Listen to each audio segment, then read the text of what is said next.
Mathematics में सभी को याद ही होगा कि आप 16th नंबर तक क्वेश्चन कर चुके थे एक्सरसाइज 5.1 में, जो कि कॉन्टिन्यूटी से रिलेटेड एक्सरसाइज है। आज 17 नंबर क्वेश्चन करना है और मैं पढ़ रहा हूं, आप देखिए।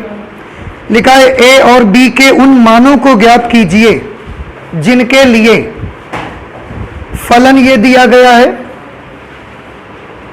लिखा है द्वारा परिभाषित फलन x बराबर 3 पर संतत है। सुन लीजिए, ये फंक्शन आपको दिया गया है। इन्होंने बोला कि a और b की वो वैल्यूज मालूम करिए जिनके लिए जो ये फलन दिया गया है आपको, ये x बराबर 3 पर संतत है। मतलब ये बात उन्होंने कह दी कि दिया गया जो फलन है वो x बराबर 3 पर कैसा है, संतत। तो अगर दिया गया फलन x बराबर 3 पर संतत है तो जाहिर सी बात है कि x बराबर 3 पर फलन का मान, उसका लेफ्ट हैंड लिमिट, उसका राइट हैंड लिमिट सब आपस में बराबर रहना चाहिए। अब इसको अगर और क्लियरली हमको समझना है तो क्यों ना पहले हम नंबर लाइन बना लेते हैं, ठीक है?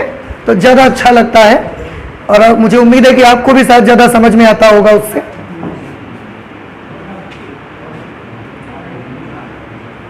Plus infinity minus infinity, function की definition x is equal to 3 पर ब्रेक हो रही है, तो हमने यहां पर 3 मान लिया, ये x इज इक्वल टू 3 है। अब 3 या 3 से छोटा होने पर, अगर x 3 या 3 से छोटा है तो ax प्लस 1 लिखना है। 3 हो या 3 से छोटा हो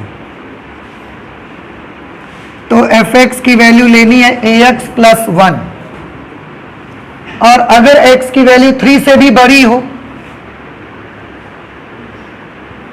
तो fx की वैल्यू हमको लेनी है bx plus 3।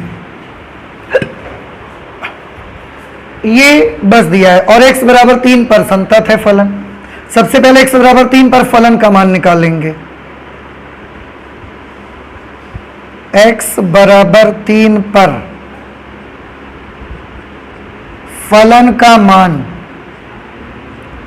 f of 3 is equal to, बताइए जब x की वैल्यू 3 के बराबर होगी तो फंक्शन का कौन सा मान लगाना, ये वाला या ये वाला, ax प्लस 1, और उसमें x की जगह पर क्या लिखना, 3, तो a इंटू 3 प्लस 1 हम लिख सकते हैं 3a प्लस 1। ये f ऑफ 3 की वैल्यू आ गई। अब लेफ्ट हैंड लिमिट निकाल लो।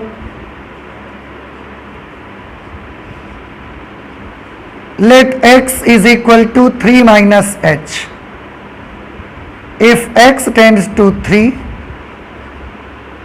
then h tends to 0. Limit x tends to 3, negative f of x is equal to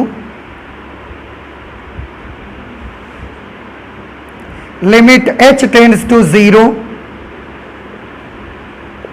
f of 3 minus h। ठीक, limit h tends to 0, f of 3 minus h। 3 के left hand limit निकाल रहे हैं हम।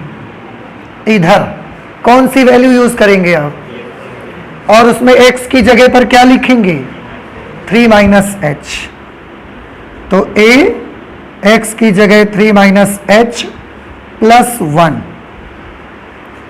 इसके बाद limit h tends to 0, multiply करेंगे तो 3a माइनस ah प्लस 1।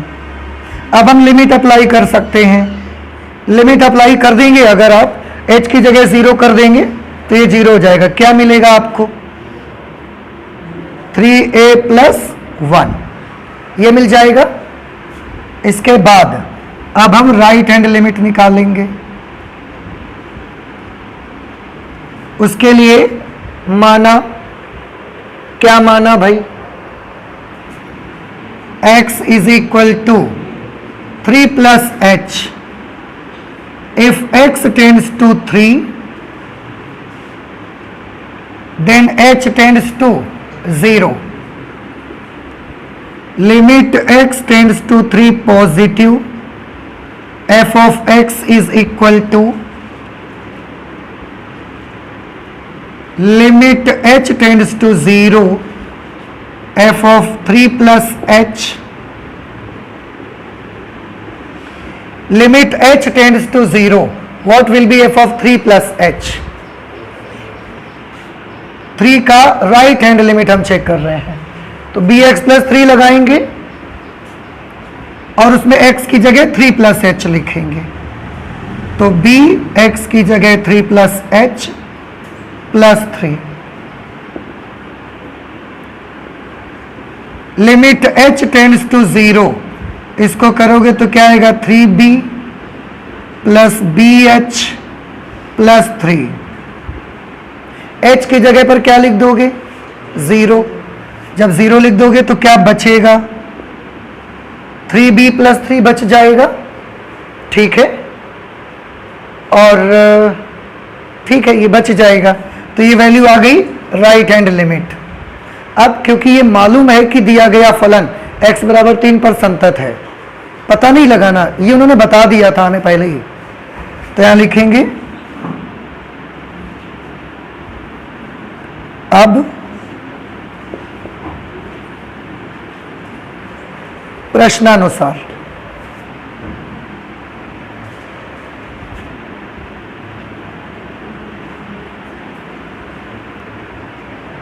प्रश्नानुसार दिया गया फलन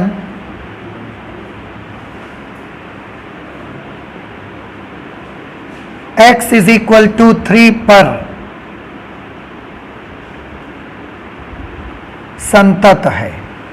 संतत है इसलिए क्या होना चाहिए, at x is equal to 3 the value of function should be equal to left hand limit, should be equal to right hand limit, all the three should be equal to each other. What is the value of function at x is equal to 3? This is 3a plus 1. Left hand limit फिर से 3a plus 1, right hand limit 3b plus 3. अब इसको solve करना है और a और b की value पता लगानी है। देखो ये तो दोनों एक ही चीजें हैं, तो हम सिर्फ इसको और इसको इक्वल कर सकते हैं, या आप इसको कर लो, बात तो वही रहेगी ना। लेकिन एक प्रॉब्लम है बेटा यहां पर, क्या प्रॉब्लम है कि दो वेरिएबल हैं a और b, तो दो ही इक्वेशन कम से कम बननी चाहिए तो ही हम सॉल्व कर सकते हैं। अगर दो वेरिएबल होंगे तो कम से कम दो इक्वेशन बनने पर ही सॉल्व की जा सकती हैं, अगर दो से कम इक्वेशंस बनेंगी सॉल्व नहीं कर सकते हम उसे, और यहां पर एक ही बन पाएगी, दो नहीं बन पाएंगी। कोई रास्ता ही नहीं दिख रहा, आप देखो भाई इसको ले लो या इसको ले लो, बात तो एक ही है। अब इन दोनों में कोई एक लिया तो मान लीजिए ये ले लिया, अब इसको हम इसके बराबर रखते भी हैं तो केवल a और b में एक रिलेशन मिल जाएगा आपको, एक आपको सॉल्यूशन नहीं मिलेगा उसका। देखो क्या मिलेगा, इसको इक्वल कर दो, 3b इधर ले आओ, 1 उधर भेज दो, 3a minus 3b is equal to, ये 3 में 1 माइनस हो जाएगा 2, बस ये एक रिलेशन आपको मिल जाएगा। देखो इसका आंसर क्या दे रहे हैं 17, 5.1 x 17, a is equal to b plus 2/3, सही है। मतलब हम वैल्यू नहीं निकाल सकेंगे but we can establish a relationship between a and b। कैसे, पूरी इक्वेशन को 3 से डिवाइड कर दो आप, तो a minus b is equal to 2/3, 3 से भाग दिया ना, अब b उधर भेज दीजिए, a is equal to b plus 2/3, यही रिलेशन है a और b के बीच में। बस ऐसे आप करना पड़ेगा आपको ये क्वेश्चन, ठीक, नोट कर लीजिए आप इसे जल्दी से।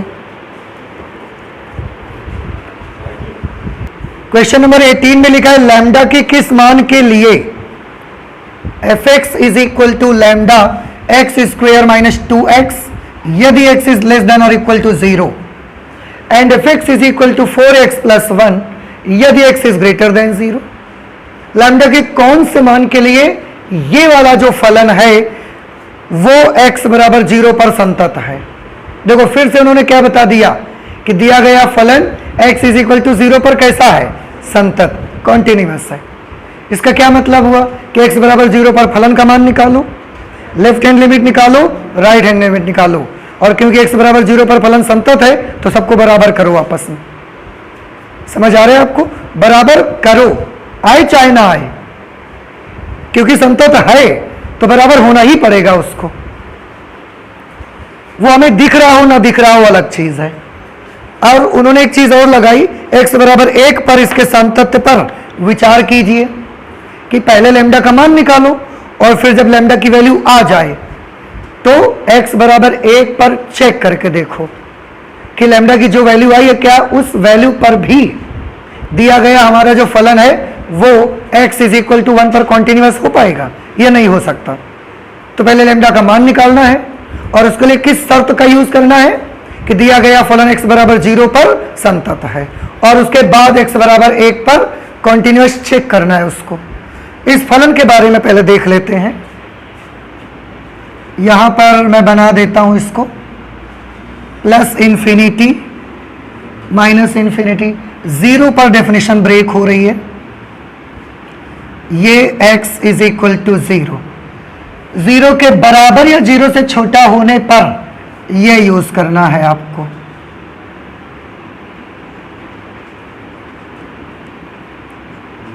Lambda x square minus 2x, और अगर x 0 से बड़ा हो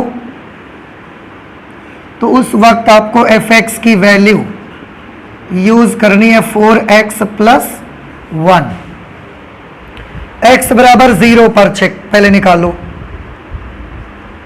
x बराबर 0 पर फलन का मान, तो x बराबर 0 पर फलन का मान क्या लेना है बताइए, lambda x square minus 2x, और उसमें x की जगह लिखना क्या है। तो बेटा जब इसमें आप x की जगह 0 लिख दोगे तो ये पूरा का पूरा क्या मिल जाएगा आपको, और कुछ आएगा ही नहीं, पूरा 0 हो जाएगा। अब left hand limit, let x is equal to 0 minus h। If x tends to 0 then h tends to 0। ठीक, फिर इसके बाद limit x tends to 0 negative f of x is equal to limit h tends to 0 f of 0 minus h। Limit h tends to 0 f of 0 minus h की value क्या होगी, 0 के left hand पर आप ले रहे हो ना, यहां पर यही यूज करना है, और उसमें x की जगह पर लिखना क्या है। तो हमने लिखा लैम्डा x की जगह 0 माइनस h, तो 0 माइनस h का होल स्क्वायर माइनस 2, और फिर x की जगह पर 0 माइनस h। देखो कि क्या सही लिखा हमने, लैम्डा x 0 माइनस h का होल स्क्वायर माइनस 2, x की जगह फिर 0 माइनस h, और ब्रैकेट बंद कर दिया। इसके बाद सॉल्व करो इसे, 0 माइनस h की वैल्यू क्या होगी, माइनस h का स्क्वायर करेंगे आप, प्लस h स्क्वायर आ जाएगा। ये माइनस 2 का गुणा माइनस h से करोगे, प्लस 2h, और इसके बाद लिमिट अप्लाई कर देंगे हम। लिमिट अप्लाई कर देंगे तो h की जगह पर क्या लिख दोगे, 0। अगर h की जगह 0 लिखोगे तो फिर आपको क्या मिलेगा, तो पूरा 0 हो जाएगा। राइट हैंड लिमिट में बेटा फिर से let x is equal to 0 plus h। If x tends to 0 then h tends to 0। limit x tends to 0 positive f of x is equal to limit h tends to 0 f of 0 plus h, limit h tends to 0 f of 0 plus h की value. इस बार 0 का right hand limit check कर रहे हैं तो ये वाला फंक्शन यूज होगा और उसमें x की जगह पर 0 plus h plus 1, limit h tends to 0, इसको मल्टीप्लाई करवा दो 4h प्लस 1 और अब h की जगह पर क्या कर दो 0 लिख दो, तो ये वैल्यू कितनी मिल जाएगी आपको 1। तो इसका आंसर आप क्या लिखेंगे, आप इसका आंसर लिखेंगे, आपने देखा कि फलन का मान लेफ्ट हैंड लिमिट और राइट हैंड लिमिट, क्योंकि f of 0 is equal to left hand limit is not equal to right hand limit. बेटा इस क्वेश्चन में ना थोड़ी सी मिस्टेक है कहीं ना कहीं, मतलब क्वेश्चन में मिस्टेक, ऐसा उन्हें पूछना चाहिए था कि लैम्डा के किस मान के लिए अगर पूछा है तो यहां से लैम्डा का मान तो हम नहीं निकाल पाए। देखिए हम ये जरूर आपको बता सकते हैं कि क्योंकि x बराबर 0 पर उन्होंने बोला ना कि संतत है, तो मैंने सारी चीजें निकाल के देखी पर हमें फिर भी संतत तो नहीं लग रहा है, तो हम ये जरूर लिख सकते हैं कि दिया गया फलन x बराबर 0 पर लैम्डा का मान कुछ भी हो पर वो x बराबर 0 पर कभी संतत हो नहीं सकता। इसका मतलब उन्होंने जो बोला x बराबर 0 पर संतत है ये गलत बोला है। तो हम क्या लिखेंगे, f ऑफ 0 ये ऐसा है इसलिए लैम्डा का मान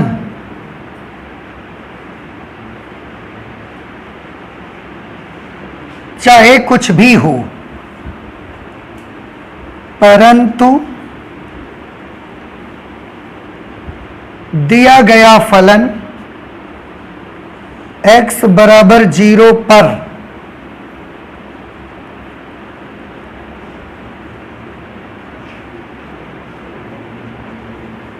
संतत हो ही नहीं सकता। तो जो उन्होंने दिया है वो कुछ गड़बड़ी हो गई है, हो सकता है मिस प्रिंटिंग से कुछ ऐसी प्रॉब्लम आई हो, तो ठीक है, ये हमने एक बात निकाल ली। इसके बाद उन्होंने ये भी बोला है कि x बराबर 1 पर इसके सांतत्य पर विचार कीजिए, तो अब x बराबर 1 पर हम ये सब निकालना पड़ेगा। x बराबर 1 पर सबसे पहले x बराबर 1 पर फलन का मान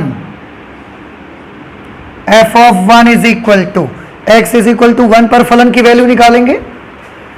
तो बताइए जब x की वैल्यू 1 होगी, ओ 1 कहां पड़ेगा, अगर 0 यहां है तो 1 यहां पर पड़ेगा, ठीक है, 0 से इधर तो 1 पड़ेगा। 1 पर फलन के मान के लिए सूत्र कौन सा लगेगा, 4x प्लस 1, और उसमें x की जगह पर क्या लेना पड़ेगा 1, तो 4 इंटू 1 प्लस 1 क्या आ जाएगा 5 आ जाएगा, ठीक है।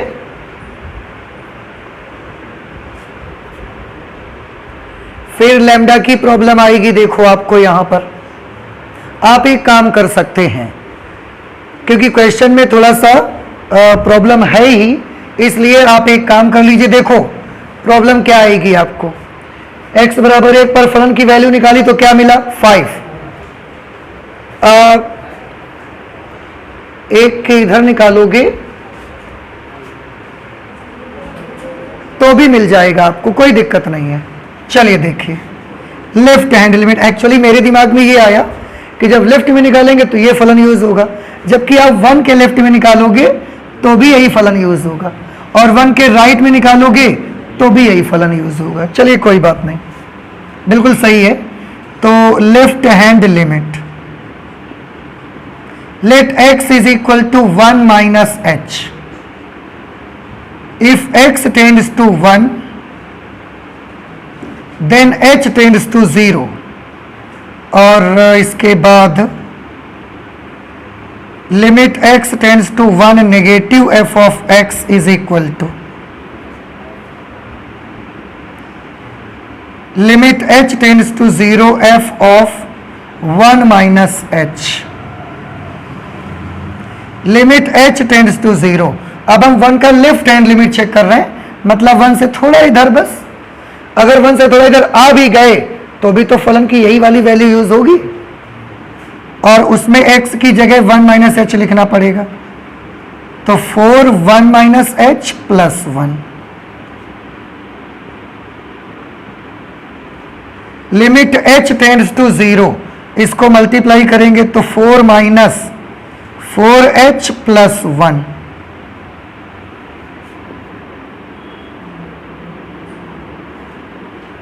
चार और एक कितने हो गए 5 माइनस 4h, लिमिट अप्लाई कर दोगे तो वैल्यू कितनी आ जाएगी 5। अब right hand limit, let x is equal to 1 plus h and if x tends to 1 then h tends to 0, ठीक है। इसके बाद limit x tends to 1 positive f of x is equal to limit h tends to 0 f of 1 plus h, f of 1 plus h, 1 का right hand limit 1 के थोड़ा सा right में, तो भी यही फलन यूज होगा, x की जगह 1 प्लस h लिखेंगे, 4 1 plus h plus 1, limit h tends to 0, यह आ जाएगा 4 plus 4h plus 1, limit h tends to 0, 4 और 1 कितना हो गया 5 प्लस 4h, h की जगह 0 लिख दोगे तो 5। उन्होंने बोला x बराबर 1 पर इसके सांतत्य पर विचार कीजिए, तो हमने x बराबर 1 पर सांतत्य पर विचार करके देखा, क्या मिला आपको, संतत है, इसलिए फलन x बराबर 1 पर संतत है।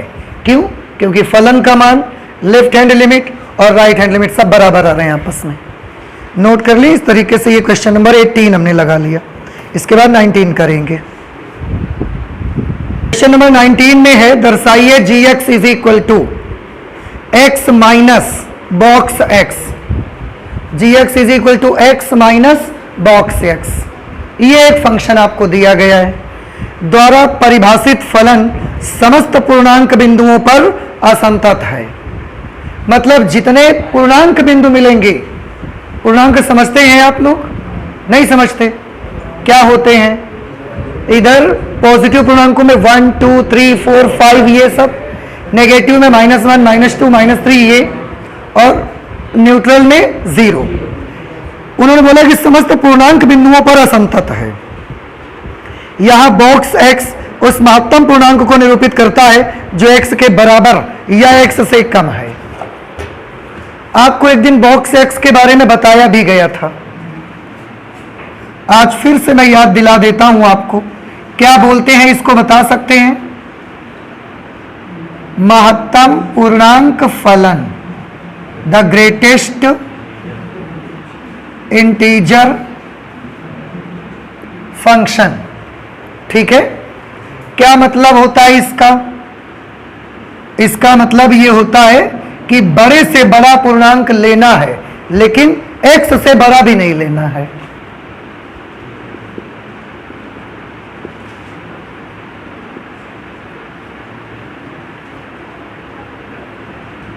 बड़े से बड़ा पूर्णांक जो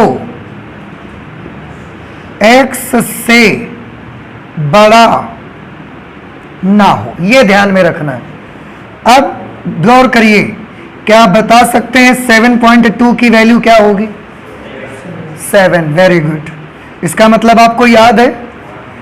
बस ये याद कर लो कि जो नंबर लिखा होगा उससे छोटा जो भी पूर्णांक पड़ेगा बस वही बता देना है मुझे। 3.9 की वैल्यू 3, -4.7 की वैल्यू -5, क्योंकि -4.7 से छोटा पूर्णांक -5 आता है। ये आपको थोड़ा सा याद रखना है। अब ये महत्तम पूर्णांक फलन है और उन्होंने बोला कि दर्शाइए कि ये समस्त पूर्णांक बिंदुओं पर असंतत है। कौन से बिंदुओं पर? पूर्णांक बिंदुओं पर असंतत है। तो और बिंदु तो दिया नहीं उन्होंने, तो बिंदु हमको मानना पड़ेगा। माना x = c एक पूर्णांक है। भाई पूर्णांक पर ही तो असंतत चेक करना है, तो हमने क्या कर लिया कि x बराबर c और ये क्या है? एक पूर्णांक। पूर्णांक क्यों लिया? क्योंकि पूर्णांक पर ही हमको चेक करना है, इसलिए हमने इंटीजर लिया हुआ है। अब थोड़ा ध्यान से देखिए, अगर नंबर लाइन पर आप देखेंगे, चेक किस पर करना है? पूर्णांक पे। कोई भी एक पूर्णांक ले लो, आप कोई भी पूर्णांक ले लो। ये जैसे पूर्णांक ले लिया c हमने, क्या आप बता सकते हैं c से पहले कौन सा पूर्णांक पड़ेगा? c-1। और c के बाद पढ़ने वाला पूर्णांक c+1। याद आ गया आपको? और हम c पर चेक कर रहे हैं। ठीक है, अब ध्यान से देखिए, सबसे पहले x = c पर फलन का मान बताइए। x = c पर फलन की वैल्यू कैसे निकाली जाएगी? f ऑफ c, x की जगह c लिखेंगे तो ये क्या होगा? c minus box c। ये c को तो c लिखेंगे, क्या बता सकते हैं बॉक्स c की वैल्यू क्या होगी? c-1। क्यों? c क्या चीज है? अच्छा बताओ। पूर्णांक है। अगर इसके अंदर कोई पूर्णांक लिखा जाएगा तो उसकी वैल्यू क्या आएगी? खुद वही नंबर तो आता है। आप ऐसा नंबर तो लिख नहीं रहे हो, ये पूर्णांक नहीं है। आप क्या लिख रहे हो इसके भीतर? माना है बड़े बड़े अक्षरों में लिखा है आपने, x = c is an integer। तो c एक पूर्णांक है, and if c is an integer then at that situation the greatest integer function will be equal to that integer। इसका मान उसी इंटीजर के ही बराबर हो जाता है। तो बताइए इसका मान कितना आएगा? पक्का सबको याद रहेगा? भूलेंगे तो नहीं आप? अभी c-c करने से क्या होगा? 0। Now let us move to the left hand limit of the function।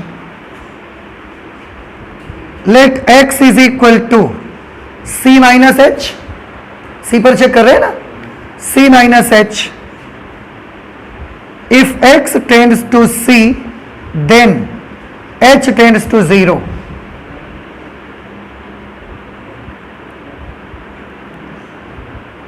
x tends to c negative f of x = limit h tends to 0 f of c-h। बउआ इतना समझ आया भैया? अब limit h tends to 0, f of c-h की value f of x, oh I am sorry, फलन g है ना, तो आपको हर जगह g ऑफ c लिखना पड़ेगा। g ऑफ x, तो g ऑफ c-h की वैल्यू क्या आएगी? जहां जहां x है वहां c-h लिखो। तो ये इसको तो हम लिख देंगे c-h, फिर माइनस, एक काम करते हैं, ये वाला ब्रैकेट लगा लो, करली ब्रैकेट लगा लो इस पे, ये लिखा, फिर माइनस, और ये c-h। अब आप बताएं, ये समझ आया आपको? x की जगह c-h माइनस बॉक्स x की जगह बॉक्स c-h। हो सकता है कि कुछ बच्चे ये सोच सकते हैं कि क्या करली ब्रैकेट के अंदर स्क्वायर ब्रैकेट लग सकता है, मंझले कोष्ठक के भीतर बड़ा कोष्ठक लग सकता है कि नहीं? नहीं लग सकता। तो यहाँ तो लगा है, तो याद रखिए ये बड़ा कोष्ठक है नहीं ना, ये क्या ये स्क्वायर ब्रैकेट आप यूज कर रहे हैं? नहीं, ये तो महत्तम पूर्णांक फलन को दर्शाने का सिंबल है। This is not a big bracket, this is not square bracket, ये केवल महत्तम पूर्णांक फलन को दर्शाने का प्रतीक है, इसलिए कर सकते हैं। अगर हम बिग ब्रैकेट लगा भी देते तो भी बच्चों को कंफ्यूजन होता कि बाहर भी बड़ा कोष्ठक अंदर भी बड़ा कोष्ठक, क्या ये पॉसिबल है? फिर हम आपको समझाते कि बाहर वाला जो है वो ब्रैकेट है और अंदर महत्तम पूर्णांक फलन को प्रदर्शित करने वाला सिंबल है, वो ब्रैकेट नहीं लिया जा रहा है उसको। अब आप मुझे बताइए, लिमिट h टेंड्स टू 0, इसको क्या लिखा जाए, इसकी वैल्यू क्या लिखी जाए बताइए? सोच लो कि c माइनस एच को क्या लिखा जा सकता है। c का लेफ्ट हैंड लिमिट चेक कर रहे हैं आप, क्या लिखा जा सकता है बताइए? c minus 1। क्यों? क्या ये महत्तम पूर्णांक फलन है क्या? तो एक कहीं लिखे दे रहे हो? फिर ये जैसा है वैसा ही लिखो इसको। आप लोग भी जो है ना बिना सोचे समझे बता देते हैं। अरे मैं तो कुछ भी पूछूंगा यार, आपको चेक करने के लिए कि आप मेरी बात सुन रहे हो, आप बातें समझ रहे हो कि नहीं समझ रहे हो। अभी मैं कुछ भी पूछूंगा आप भी उसका उल्टा पुल्टा जवाब दोगे, ऐसा तो नहीं होता ना। इसको आप क्यों बदल के लिखोगे? क्या ये महत्तम पूर्णांक फलन है? हाँ ये है, इसको लिखना जब लिखना हो आपको। अब इसकी वैल्यू क्या लिखी जाए बताइए? क्योंकि आप इस जगह पर हैं और अगर इस जगह पर हैं तो इससे छोटा पूर्णांक ही लिखा जाता है, तो इसकी वैल्यू c माइनस 1 लिखी जाएगी। और क्योंकि बाहर माइनस है इसलिए c माइनस 1 के निशान बदल जाएंगे, तो c माइनस 1 की जगह पर क्या हो जाएगा? ये अभी नहीं समझ में आया? देखो फिर से अच्छा देखो, कोई जल्दी नहीं है। ये c माइनस एच, ये माइनस लगा दिया हमने, इसकी वैल्यू क्या लिखना चाहते हो आप? तो बउआ हमने वही तो लिखा है भैया, हमने कोई गुनाह थोड़ी किया है। नहीं समझ आया? क्या प्रॉब्लम है बताइए? c से वैल्यू छोटी है और c माइनस 1 से बड़ी है। जैसे 7 से बड़ी है पर 8 से छोटी वैल्यू है, तो आपने क्या ले लिया? 7। तो ये c माइनस 1 से बड़ा है पर c से छोटा है, तो क्या ले लेना चाहिए? तो हम वही तो कर रहे हैं। अगर हम c ले लेंगे तो ये तो इससे बड़ा निकल जाएगा ना, और महत्तम पूर्णांक फलन का मतलब होता है जो अंदर लिखे नंबर से बड़ा नहीं होना चाहिए, तो c माइनस एच से बड़ा नहीं जाना चाहिए उसको। तो जहां पर आप हैं उससे एक छोटा वाला पूर्णांक ले लेना रहता है बस। अभी भी नहीं समझ पाया? आप जिस जगह पर भी हैं उससे पहले जो भी इंटीजर पड़ता है बस वही ले लेना रहता है आपको। तो हम यहां पर हैं इस समय और इससे पहले जो इंटीजर पड़ता है दैट इज c माइनस 1, इसलिए हमने c माइनस 1 लिया है। अभी भी नहीं समझ पाए? ओके, अब इसे सॉल्व कर लीजिए। c minus h minus c plus 1,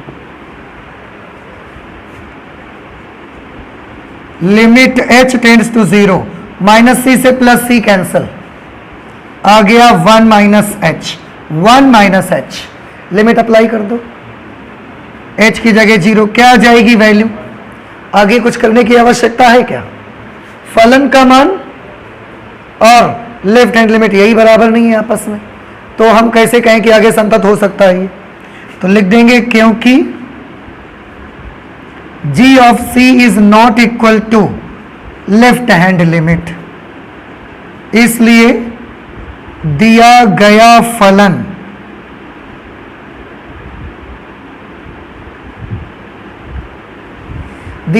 फलन क्या लिखेंगे? x is equal to c पर, और c क्या है? पूर्णांक, इसलिए दिया गया फलन पूर्णांकों पर संतत नहीं है। तो ये इंटीजर्स पर कॉन्टिन्यूअस नहीं है, और जो हमारे इंटीजर नहीं होंगे उन पर कॉन्टिन्यूअस हो सकता है, क्योंकि ये महत्तम पूर्णांक फलन है। अब ये बताएं आप मुझे, क्या ये क्वेश्चन आप समझ पाए? इधर सबको समझ में आया कि नहीं आया? आया। ये हमने जब ये आया तो c-1 क्यों लिख दिया? अभी भी नहीं समझ में आई बात आपको? अच्छा, अगर हम इसका राइट हैंड लिमिट चेक करते, अगर करते तो हम यहां पर होते, उस समय महत्तम पूर्णांक फलन क्या लिखा जाता? c+1। आप जहां पर हैं उससे पहले का पूर्णांक ले लेना है आपको। 8.5 की वैल्यू क्या होती है? तो जब ये आपको इतनी जल्दी आ जाता है तो ये क्यों नहीं आ पा रहा है? आप 8.5 पे हैं, 8.5 से जस्ट पहले वाला पूर्णांक ले लेते हो कि नहीं ले लेते हो? 9 तो नहीं लिया ना आपने। अगर 9 लेते तो 8.5 के बाद वाला ले रहे हैं, लेकिन 8.5 की वैल्यू के लिए हम 8 ले रहे हैं ना। और जब यहां 8.5 होता है तो उससे पहले वाला पूर्णांक आप लेते हो, तो यहां क्यों नहीं ले पा रहे हो? आप जहां पर भी हैं उससे जस्ट पहले वाला इंटीजर ले लो। अभी भी नहीं समझ आया?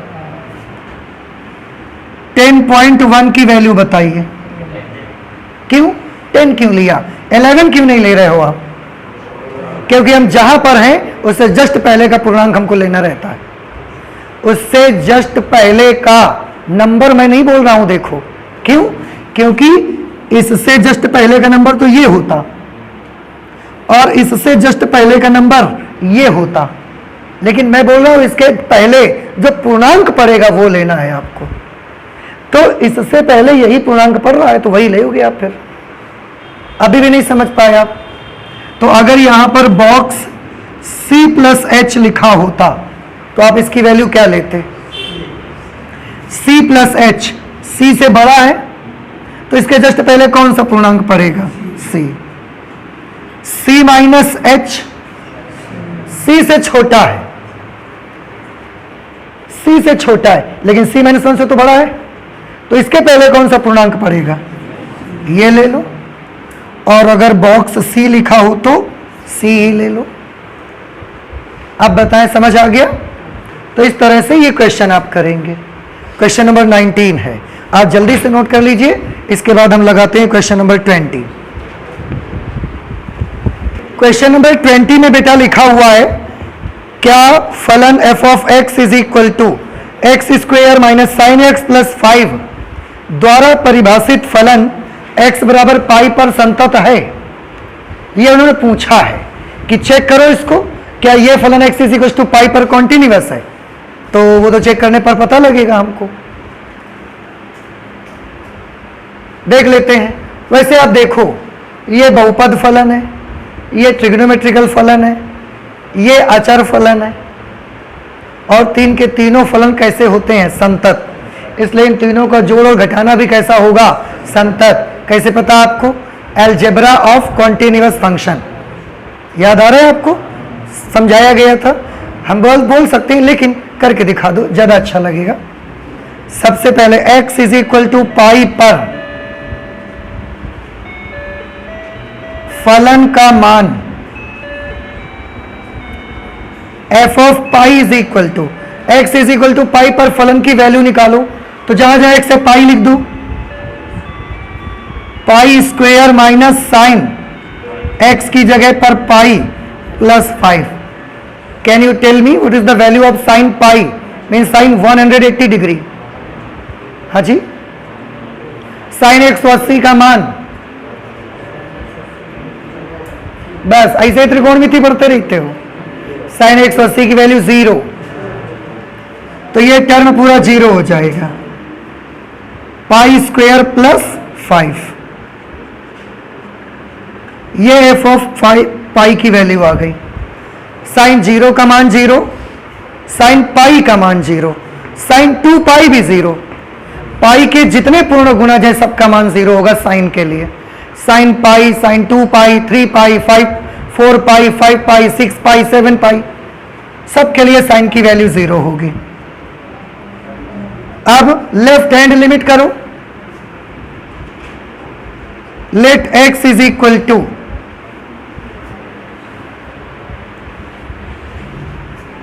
x इज इक्वल टू क्या लिखना होता है? Pi minus H. बार बार यही लिख लिख के ना दिमाग भूल जाता है क्या लिखना है। Let x tends to pi then h tends to 0। x tends to pi negative f of x is equal to limit h tends to 0 f of pi minus h। Limit h tends to 0, बता सकते हैं f of pi minus h का मान? जहां x है वहां पाई minus h लिख दो। तो पहले pi minus h whole square minus sine pi minus h plus 5। Solve करिए, इसका आप स्क्वायर ओपन कर दो। Pi square plus h square minus 2 pi h sine 180 minus theta, sine pi minus theta. Sine 180 minus theta की value बताइए, sine theta, इसलिए sine pi minus h की value sine h plus 5। अब h की जगह 0 लिख दो, मतलब लिमिट अप्लाई कर दो। तो पाई स्क्वायर प्लस 0 माइनस 0 जहां जहां h है, और साइन 0 का मान भी तो 0 होता है, तो 0 0 0 क्या बचेगा? केवल ये 5 बच गया। पाई स्क्वायर प्लस 5 आ गई left hand limit. Right hand limit, let x is equal to pi plus 5, अरे pi plus h। If x tends to pi, then h tends to 0. Limit x tends to pi positive, f of x is equal to limit h tends to 0 f of pi plus h। f of pi plus h की value भी यहीं से निकालेंगे, x की पाई plus h लिख देंगे। तो ये पाई प्लस h का whole square minus sine pi plus h और plus 5। Limit h tends to 0, a plus b whole square लगा दो। पाई स्क्वायर प्लस 25, नहीं यार, pi square plus h square plus 2 pi h sine 180 plus theta बताइए, minus sine theta. तो जब minus sine theta लिखने आओगे तो ये प्लस माइनस कैसा हो जाएगा? प्लस, और प्लस 5 लास्ट वाला, ये हमने नोट कर दिया। लिमिट अप्लाई करोगे बेटा तो जहां जहां चाहे सब जगह 0 लिखोगे, ये भी 0, ये भी 0, और साइन h की वैल्यू भी 0। क्या बचेगा? पाई स्क्वायर प्लस 5, क्योंकि f of pi is equal to left hand limit is equal to right hand limit, सब आपस में इक्वल है, इसलिए x is equal to pi पर दिया गया फलन कैसा होगा? संतत है। ठीक है, तो जो फंक्शन हमको दिया गया था x is equal to pi पर, वो वाला फलन भी कैसा है? कॉन्टिन्यूअस है। क्या आपको समझ में आ गई बात ये? अच्छा, इसके बाद 21 नंबर क्वेश्चन कर ही लेते हैं, नोट कर लीजिए इसे। क्वेश्चन नंबर 21 में लिखा है निम्नलिखित फलनों के सामंतत्य पर विचार कीजिए। एक ये फलन फर्स्ट, सेकंड, थर्ड, 3 पावर है 21 नंबर पे, आपको इनके सामंतत्य पर विचार करना है। आप देखेंगे जो फलन है ये साइन एक्स और कॉस एक्स के योग के बराबर है। आपने अलजेब्रा ऑफ कॉन्टिन्यूअस फंक्शन पढ़ा हुआ है कि अगर दो फलन ऐसे हैं जो समतत हैं, कॉन्टिन्यूअस हैं, तो इन दो फलनों का योग भी समतत होगा, इन दोनों का अंतर भी समतत होगा, और दोनों का गुणा भी समतत होगा। और अगर हम साइन अपॉन कॉस कर दें वो भी कॉन्टिन्यूअस होगा, केवल उन बिंदुओं को छोड़कर जहां पर कॉस 0 हो जाएगा। अब आप ध्यान से देखिए, कुछ करना नहीं है इस पे, आपको केवल कुछ लिखावट करके सवाल का जवाब दे देना है। यहां साइन एक्स एक कैसा फलन है? संतत फलन है। क्यों? क्योंकि यह त्रिकोणमितीय फलन है, क्योंकि साइन एक्स एक संतत, यहां साइन एक्स एक संतत फलन है। या दोनों को एक साथ ही लिख दिया जाए, चलो अच्छा।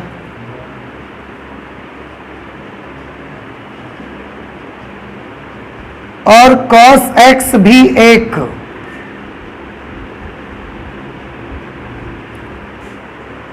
संतत फलन है। sin x एक संतत फलन है और cos x भी संतत फलन है, क्योंकि ये दोनों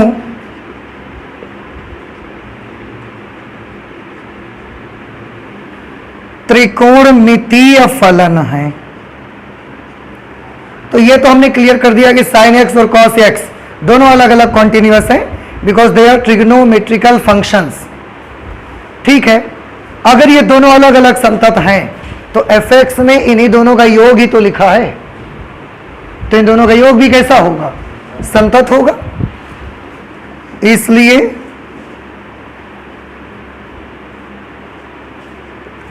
F x is equal to sine x plus cos x भी एक